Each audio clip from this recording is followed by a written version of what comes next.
Good morning students. आज हम class 10th probability chapter, जो कि ओल्ड बुक में 15th चैप्टर है और न्यू बुक में 14 चैप्टर है, इसकी वीडियो लेकर के आए हैं। तो व्हाट इज़ प्रोबेबिलिटी? प्रोबेबिलिटी है क्या? In general probability means chance. ये एक चांस की तरह है कि किसी की कितने चांस हैं। जब भी कोई मैच होता है क्रिकेट का तो हम कहते हैं कि किसके जीतने के चांसेस हैं, तो that is also be a probability part. Like we toss a coin then we get head और टेल। जब टॉस करते हैं तो हेड और टेल आता है, तो प्रोबेबिलिटी ऑफ हेड 50% चांसेस हैं हेड आने के और 50% चांस टेल आने के। तो 1/2 that is the probability. P means probability of H 1/2, probability of tail 1/2। So remember that the sum of the probabilities of all the elementary events of an experiment is 1। हमेशा याद रखिए कि जो probability होती है उसका इवेंट का experiment जो होता है वो हमेशा 1 होता है। अगर हम आपसे कहें कि probability of not E means not experiment, तो नॉट इवेंट, तो आप कहेंगे कि 1 माइनस पी ब्रैकेट ई, यानी कि 1 में से जो प्रोबेबिलिटी ऑफ इवेंट हो चुका है उसे माइनस कर दीजिए।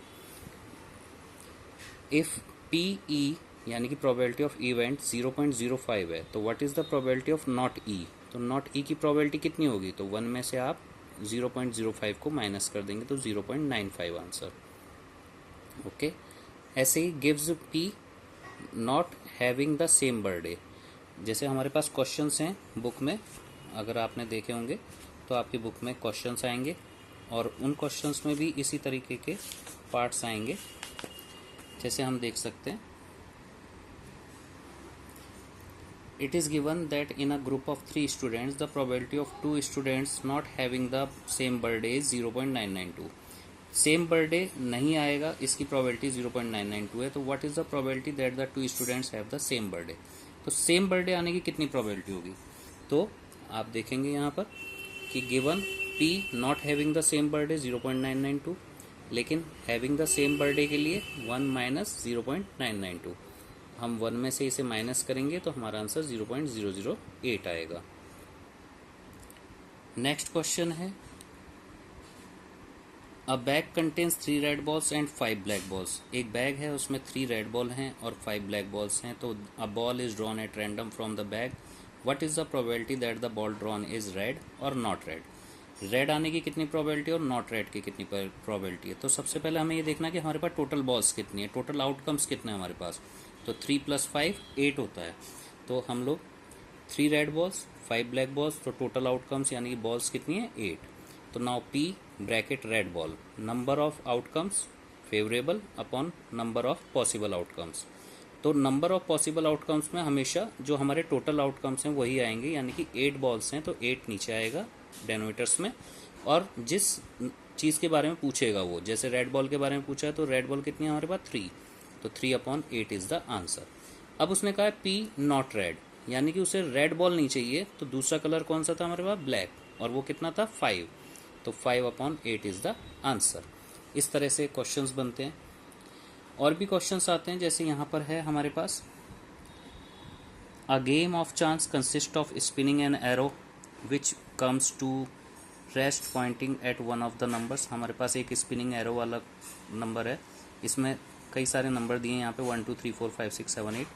और अब उसने क्वेश्चंस पूछे हैं कि what is the probability that it will point at 8। उसका 8 पर आएगा प्रोबेबिलिटी, तो इसका क्या होगा? तो सबसे पहले गिवन में लिखेंगे टोटल नंबर्स जो भी हमें दिए गए हैं। सो टोटल पॉसिबल आउटकम्स हमारे टोटल 8 नंबर्स हैं ये, तो 8 हमारे पॉसिबल आउटकम्स हो गए। नाउ पी, उसने प्रोबेबिलिटी पूछी है 8 की, तो 8 कितनी बार है हमारे पास? 1 टाइम। बच्चे क्या गलती करते हैं, 8/8 लिख देते हैं, तो वो गलत है। 8 कितनी बार है आपको ये देखना है, तो 8 1 टाइम है तो 1/8। पी एन ऑड नंबर, अब उसने कहा है कि आपको प्रोबेबिलिटी बतानी है ऑड नंबर्स की, तो इसमें पहले ऑड नंबर्स बताइए कौन कौन से हैं। 1 3 5 7 who will not divisible by 2, तो 4 डिजिट हैं तो 4/8। अगर ये आपस में कट होते हैं तो 1/2। ऐसे ही P a number greater than 2, तो 2 से बड़े नंबर्स, तो 2 से बड़े नंबर 3 4 5 6 7 8, यानी कि 6 नंबर्स हैं, तो 6/8 कट करेंगे 3/4। नेक्स्ट है अ नंबर लेस देन 9, तो 9 से कम तो सारे ही नंबर हैं, तो 8/8 equal to 1। So in this way you will do these questions. Next question is, a die is thrown once. Find the probability of getting a prime number, a number lying between 2 and 6, an odd number. तो इसमें क्या करेंगे, when we throw a die, the total outcomes कौन कौन से होते हैं जब डाई थ्रो करते हैं हम लूडो वगैरह में, तो 1 2 3 4 5 6 डिजिट आते हैं. तो प्राइम नंबर्स कौन कौन से होते हैं जो अपनी टेबल से डिवाइड होते हैं, तो 2 3 5 are the prime numbers.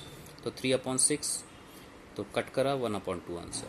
A number lying between 2 and 6, 2 and 6 के बीच में कौन से नंबर हैं, 3 4 5, तो 3/6, अगेन 1/2. एन ऑड नंबर देखेंगे 1 3 5, तो 3/6, अगेन 1/2 आंसर. तो इस तरह से ये क्वेश्चंस आपके कंप्लीट होते हैं. एक क्वेश्चन आता है हमारे पास कार्ड्स का, कि उसमें टोटल कार्ड्स वगैरह दिए होते हैं. तो सबसे पहले मैं आपको समझाऊंगा कि कार्ड्स किस तरह से हम लोग सेटल करते हैं. सबसे पहले हमें ये देखना है कि हमारे पास कार्ड्स कितने होते हैं. तो there are total 52 cards which divides in 4 parts. 52 cards 4 parts में डिवाइड होते हैं. 13 हार्ट्स के कार्ड होते हैं, 13 डायमंड्स, 13 क्लब्स और 13 स्पेड. हार्ट और डायमंड जो होते हैं ये रेड कलर में होते हैं और बाकी दोनों कार्ड्स ब्लैक कलर के होते हैं. तो कार्ड्स नेम जो होंगे, तो 1 को हम एस कहते हैं, फिर 2 3 4 5 6 7 8 9 10, फिर 11 को जैक, 12 को किंग और 13 को क्वीन कहते हैं. फेस कार्ड्स की बात करें तो जैक किंग और क्वीन, ये 4 कार्ड्स होते हैं हमारे पास. टोटल 12 फेस कार्ड्स होते हैं हमारे पास. उसके बाद total 13 cards of red colour, 13 cards of red colour diamond, heart, black cards हमारे पास क्लब और स्पेड के होते हैं. अब हमारे पास जो क्वेश्चंस बनता है वो इस तरह से आता है कि 1 card is drawn from a well shuffle deck of 52 cards. Find the probability of getting a king of red colour, a face card, a red face card. तो इनको करने का क्या तरीका होगा. Probability a king of red colour, अभी हमने पढ़ा कि रेड कलर के जो कार्ड होते हैं वो 2 कार्ड्स होते हैं, मतलब कि हार्ट और डायमंड दोनों ही रेड कलर के होते हैं, और किंग जो है दोनों में ही होता है. तो इसलिए 1 डायमंड और 1 हार्ट का मिला करके 2 कार्ड्स हो गए. 2/52 कट होगा 1/26. अगर वो पूछता है प्रोबेबिलिटी ऑफ फेस कार्ड, तो टोटल फेस कार्ड्स हमने देखे थे 12 फेस कार्ड्स थे हमारे पास, 4 किंग 4 क्वीन और 4 जैक, तो 12/52. तो इसे कट करेंगे 3/13. अ रेड फेस कार्ड, अब रेड फेस कार्ड के लिए फेस कार्ड हमारे पास 3 डायमंड्स के होंगे और 3 हार्ट्स के होंगे, तीनों ही, क्योंकि दोनों ही रेड कलर के होते हैं. तो टोटल 6/52, कट करेंगे 3/26. फिर P the jack of heart, अब जैक एक ही होगा हार्ट का, इसलिए 1/52. आई स्पेड के लिए हमारे पास टोटल स्पेड के कार्ड्स होते हैं 13, तो 13/52. 13 1 जा 13, 13 4 जा 52. नेक्स्ट है P the queen of diamond, अब क्वीन ऑफ डायमंड एक ही रहेगी हमारे पास, तो 1/52. तो इस तरह से ये हमारे क्वेश्चंस कंप्लीट होता है ये वाला. अब एक क्वेश्चन, लास्ट क्वेश्चन है हमारे पास. A die is thrown twice, a game consists of tossing a 1 rupee coin 3 times and noting its outcomes each time. 3 बार एक सिक्के को टॉस किया गया है और उसके जो भी आंसर आए हैं उनको नोट किया गया है. Hanif wins if all the tosses give the same result. Hanif हार जाएगा अगर उसके सारे रिजल्ट सेम आते हैं, यानी कि हेड हेड हेड या टेल टेल टेल. तो calculate the probability that Hanif will loss the game. इसकी कितनी प्रोबेबिलिटी होगी. तो सबसे पहले when we toss a coin 3 times outcomes will be. जब हम बच्चों से पूछते हैं कि 3 टाइम्स टॉस करने पर कितने आउटकम्स आने चाहिए, तो बच्चे कहते हैं 6 आउटकम्स आने चाहिए, क्योंकि हेड और टेल, तो एक बार में जब हम टॉस करते हैं तो 2 आउटकम्स आते हैं, तो वो उसी हिसाब से 3 2 जा 6 करते हैं. लेकिन हमारे आउटकम्स 8 आते हैं, क्योंकि 3 बार हेड आएगा या 3 बार टेल आएगा. 2 बार हेड, एक टेल, एक हेड, एक टेल, एक हेड, फिर tail head head, tail head tail, tail tail head and head tail tail. तो टोटल 8 आउटकम्स हमारे पास आते हैं. उसने पूछा था Hanif will loss the game, Hanif के लॉस होने का कितना, गेम को लॉस करेगा, इसकी प्रोबेबिलिटी कितनी है. क्योंकि उसने कहा था कि अगर उसके इक्वल नंबर आते हैं, इक्वल आंसर आ रहे हैं, तो हेड हेड हेड और टेल टेल टेल कितनी बार आ रहा है, 2 टाइम्स. तो यहाँ पर 6/8, तो कट करेंगे तो 3/4, ये इसका आंसर आएगा. In this way you will do these questions, और आगे की वीडियोस के लिए आप लोग वेट करिएगा. Thank you, have a nice day.